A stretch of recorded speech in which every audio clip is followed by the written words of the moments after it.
Imagine waking up one morning to find your whole life erased, your home, your family, your name, all because someone you trusted decided to tell a lie.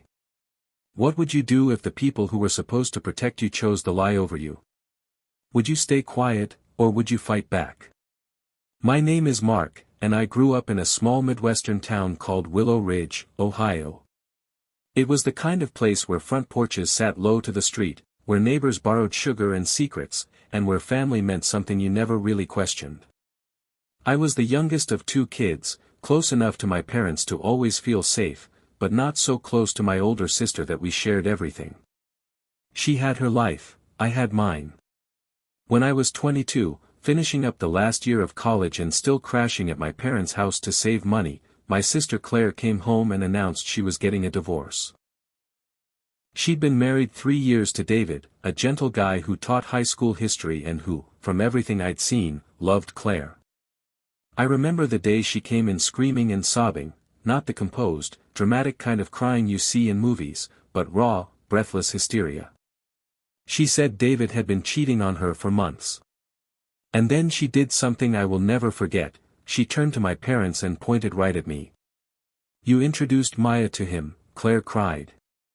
"You ruined my marriage." Mark set them up. Maya was an acquaintance, someone I'd met once at a study group, a sweet, quiet woman training to be a nutritionist. I introduced them because Maya had asked for a recommendation. David did consult work and had helped a friend once. There was no romance, no late-night texts, nothing. But Claire wove a story so believable, so specific, that my parents never stopped to ask a single question.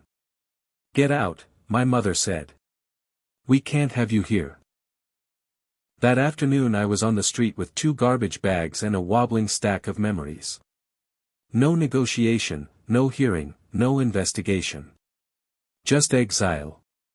Why did they believe her without asking me? Why did family loyalty break so fast? Those are questions that circle in my head still. When the people who are supposed to love you pick a story that paints you as the villain, how do you survive? The first year after that was a fog I couldn't name. I couch surfed with a friend. I missed classes, nearly flunked out, and felt like the future I'd planned had been ripped from under me. I applied for jobs and got polite rejections.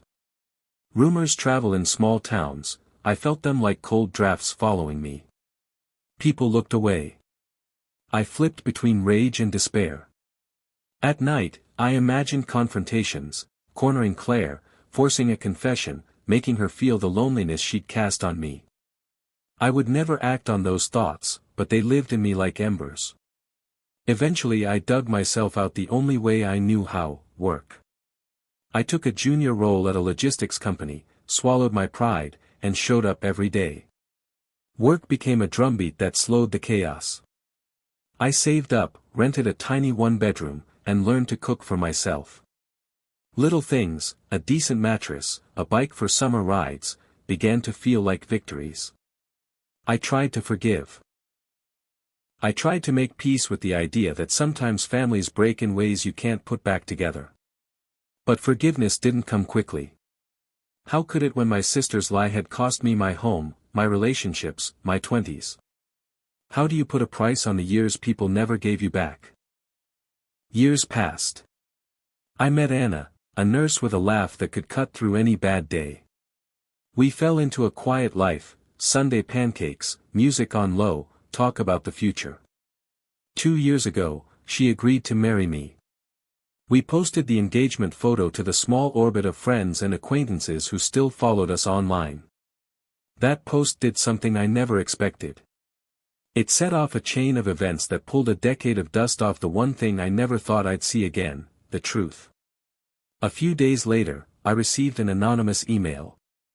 No subject line, just a single attachment and a single sentence: "You deserve to know." Inside were screenshots, private messages, email threads, images, and a clear picture of what had really happened the day of Claire's accusations.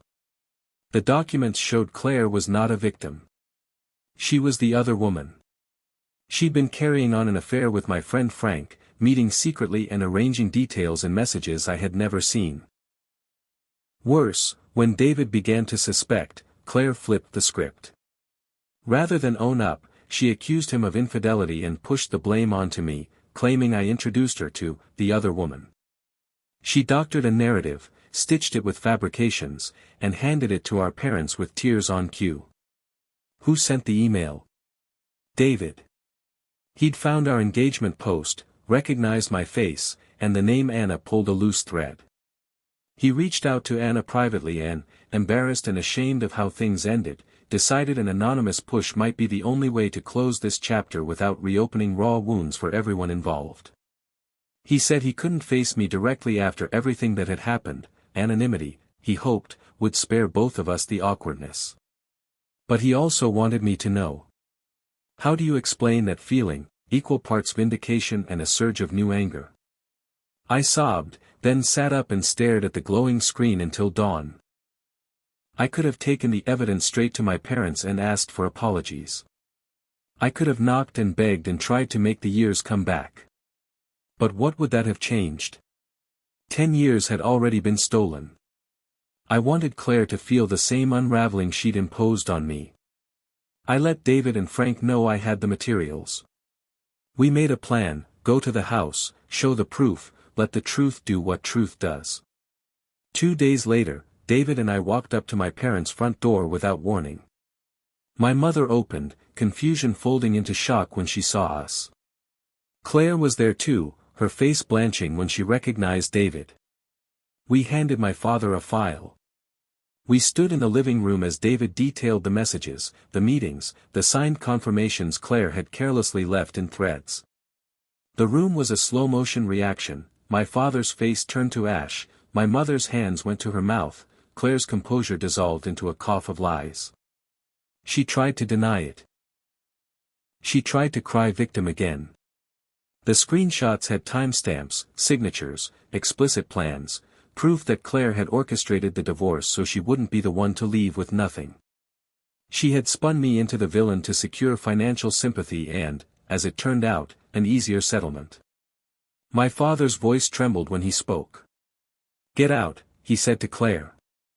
For a long, bitter moment, karma folded back on itself. Claire grabbed a duffel bag and left, her protests shrinking to nothing. I don't celebrate other people's downfall. But I won't lie, seeing her face when the room turned on her felt like the world righting for a second. What happened next was messy in the way real life is messy. Claire showed up at my apartment, begging. My parents oscillated between remorse and defensive rationalizations.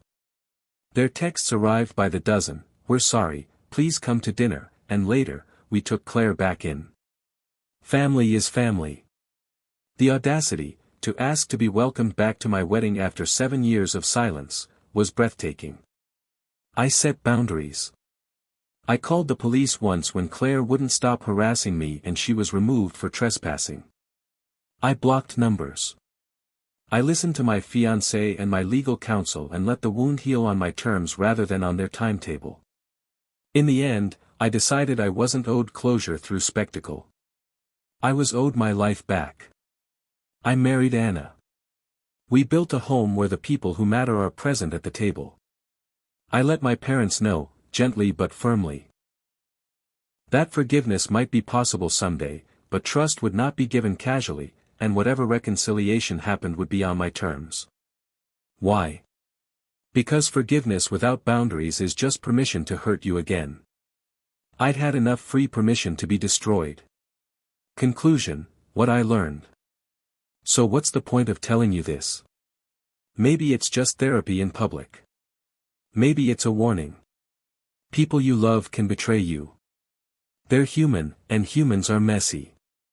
Truth has a way of leaking out. It might take years, but often it finds a crack. You don't have to burn everything to get justice. You can choose the kind of justice you accept: vindication, revenge, or quiet rebuilding. I chose rebuilding. Boundaries are your best armor. Forgiveness is optional, safety is not. Would I go back and do anything differently? Maybe I would have tried harder to get proof earlier, maybe I would have fought in court, maybe I would have left town and never looked back. But in the end, I held on to the life I wanted to build instead of letting a lie define my whole story. If one thing can come out of this, it's this question for you: when the people you expect to protect you pick a story that hurts you, who will you be? The man who crumbles, or the one who quietly rebuilds?